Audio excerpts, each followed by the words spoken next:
اعوذ باللہ من الشیطان اللعین الرجیم بسم اللہ الرحمن الرحیم۔ حمدان کے ایک مشہور و معروف عارف ان محفلوں میں ہمارے پاس آیا کرتے تھے، جن کا نام تھا آیت اللہ شیخ ہادی تعلہی۔ یہ ایک علمی سوال کرتے ہیں مرحوم سید ہاشم حداد سے۔ تمام کمرہ جو ہے وہ مہمانوں سے کھچا کھچ بھرا ہوتا ہے، تمام لوگ موجود ہوتے ہیں، میں بھی وہاں پر بیٹھا ہوتا ہوں، اور یہ آیت اللہ ہادی تعلہی حضرت صدیقہ طاہرہ فاطمہ زہرا سلام اللہ علیہا کی زیارت، جہاں پہ حضرت صدیقہ طاہرہ کو مخاطب قرار دے کے کہا جاتا ہے کہ یا ممتحنۃ امتحنک اللہ الذی خلقک قبل ان یخلقک فوجدک لممتحنک صابرا۔ تو اس جملے میں آیت اللہ ہادی تعلہی یہ سوال کرتے ہیں کہ حضرت صدیقہ طاہرہ فاطمہ زہرا سلام اللہ علیہا کا امتحان لیا جا رہا ہے، اور یہ امتحان ان کی خلقت سے پہلے کا امتحان ہے۔ اس سے کیا مراد ہے؟ یعنی اس زیارت نامے میں ہم حضرت سیدہ کو مخاطب قرار دے کے کہہ رہے ہیں کہ اے آزمائی ہوئی بی بی، یا ممتحنتو، اے آزمائی ہوئی بی بی، امتحنک اللہ، جس کا اللہ نے امتحان لیا ہے، الذی خلقک، اس اللہ نے ان کا امتحان لیا ہے کہ جس نے اس بی بی کو خلق کیا ہے۔ اور یہ امتحان کب لیا ہے؟ قبل ان یخلقک، قبل اس کے کہ اس بی بی کو خلق کرے، یعنی خداوند متعال نے اس بی بی کو خلق کرنے سے پہلے اس بی بی کا امتحان لیا، آزمائش لی، فوجدک، اور اس بی بی کو پا لیا، لممتحنک صابرا، جس چیز کے اس کا امتحان لیا تھا اس امتحان کے نتیجے میں اس بی بی کو صابر پایا۔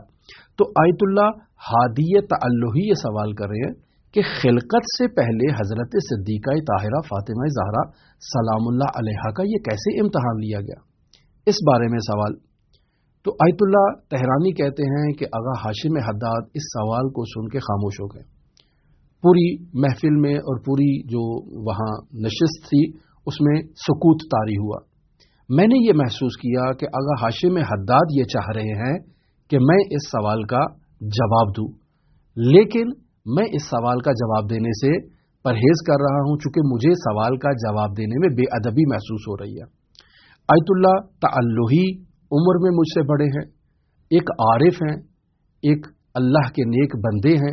مجھ سے علمی اعتبار سے بھی زیادہ ہیں، تو ایسے میں لب کشائی کروں آغا سید ہاشم حداد کی موجودگی میں، دیگر علماء کی موجودگی میں، یہ اسائے ادب ہے۔ ہاں، اگر سید ہاشم حداد مجھے کہیں کہ میں اس سوال کا جواب دوں تو جب وہ لب کشائی کرتے ہوئے مجھے امر دیں گے تو میں ادا کروں گا، لیکن اگر وہ زبان سے نہیں کہہ رہے تو میں اس کا کیسے جواب دوں؟ لہٰذا کچھ عرصے کے بعد وہ خاموشی کا بادل چھٹتا ہے اور مرحوم سید ہاشم حداد نہایت ہی مختصر سا ایک جواب دیتے ہیں، اور اس جواب کو سننے کے بعد آغا ہادی تعلہی کے چہرے پر بہجت اور سرور کے آثار جو ہے نا وہ نمایاں نظر آتے ہیں، اور جتنے بھی جو سامعین ہیں ان کے چہرے پر بھی بہجت، سرور اور ابتہاج کو میں مشاہدہ کر رہا تھا۔ آیت اللہ تہرانی اس جواب کو یہاں روح مجرد میں نقل نہیں کرتے ہیں، لیکن اپنی دوسری کتابوں میں اور دوسرے آثار میں جہاں اسی زیارت کو آیت اللہ تہرانی کوٹ کر رہے ہیں اور نقل کر رہے ہیں، تو وہاں اس سوال کا ایک مختصر سا جواب جو ہے نا وہ آیت اللہ تہرانی نقل کرتے ہیں، اور وہ سوال کا جواب اس طرح سے ہے کہ آپ اس بات کو مد نظر رکھیں کہ خداوند متعال سورہ اعراف کی آیت نمبر 54 میں ارشاد فرما رہا ہے الا لہ الخلق والامر، یعنی آگاہ رہو کہ خداوند متعال کے لیے ہی عالم خلق ہے اور امر ہے۔ یہاں جو دو طرح کی جو ہے وہ دیدگاہ اور نظریات جو ہے نا وہ پائے جاتے ہیں۔ ایک طرز تفکر یہ کہتا ہے کہ عالم خلق سے مراد عالم مادہ ہے، یہی عالم کون و فساد ہے، یہی مادی عالم ہے جسے ہم مشاہدہ کر رہے ہیں، جس میں تبدیلی ہوتی ہے، جس میں فساد ہوتا ہے، جس میں تدریج پائی جاتی ہے، جس میں حرکت کو ہم مشاہدہ کرتے ہیں، اس عالم کو عالم خلقی کہا جاتا ہے۔ لہٰذا اللہ الخلق سے مراد یہی عالم مادہ ہے جس میں ہم لوگ زندگی بسر کر رہے ہیں۔ اور عالم امر سے مراد کیا ہے؟ یہاں بعض مفسرین یہ نقل کرتے ہیں کہ عالم امر سے مراد عالم قانون ہے، جبکہ وہ افراد کے جو فلسفے اور عرفان میں دلچسپی رکھتے ہیں، جب وہ اس آیے کی تفسیر کرتے ہیں تو وہ فرماتے ہیں کہ اللہ تبارک و تعالیٰ کی موجودات دو طرح کی ہے۔ موجود مادی، اس موجود مادی کا موطن اور رہائش گاہ جو ہے وہ عالم خلق ہے،